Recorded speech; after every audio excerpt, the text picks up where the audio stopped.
દેશની બીજા નંબરની સૌથી મોટી રથયાત્રા નાથની રથયાત્રાના રૂટને અપાઈ રહ્યો છે હેરિટેજનો નવો લુક। પથ્થરોથી શણગાર, ડ્રીલિંગની ગૂંજ, ગ્રેનાઇટ અને કોટા સ્ટોનને કટિંગ કરીને આગવું રૂપ અને પથરાતા બ્લોક। હેરિટેજ રૂટના આ ધમધમતા કામ વચ્ચે ભાસ્કર ગ્રાઉન્ડ પર પહોંચ્યું। અત્યારે અમે ઊભા છીએ જમાલપુર દરવાજા પાસે, જ્યાં જોઈ શકો છો પૂરજોશ ગતિમાં કામ ચાલી રહ્યું છે। એવો અંદાજો છે કે રથયાત્રા પહેલા ખમાસા સુધીનું કામ પૂર્ણ કરી દેવામાં આવે, બાદમાં ખમાસા પછી જે આગળનો રૂટ છે ત્યાં તબક્કાવાર કામ કરવામાં આવશે।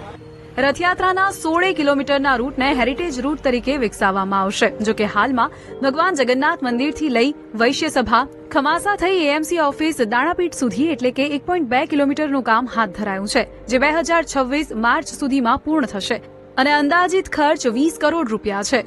એક તરફ 148મી રથયાત્રાને લઈને રથોને 16 શણગાર કરાઈ રહ્યો છે, તો બીજી તરફ જમાલપુર દરવાજા પાસે પૂરજોશમાં કામગીરી ચાલી રહી છે। મંદિરની સામે વિશાળ પ્લાઝા તૈયાર કરાયો છે, જેમાં મોટી સંખ્યામાં લોકો ઉભા રહી શકશે। આને બે તસવીરથી સમજો। કામગીરી પહેલા મંદિરની બહાર આ રીતનો વિસ્તાર હતો, જે આ પ્લાઝા અને અન્ય કામગીરી બાદ આવો લાગશે।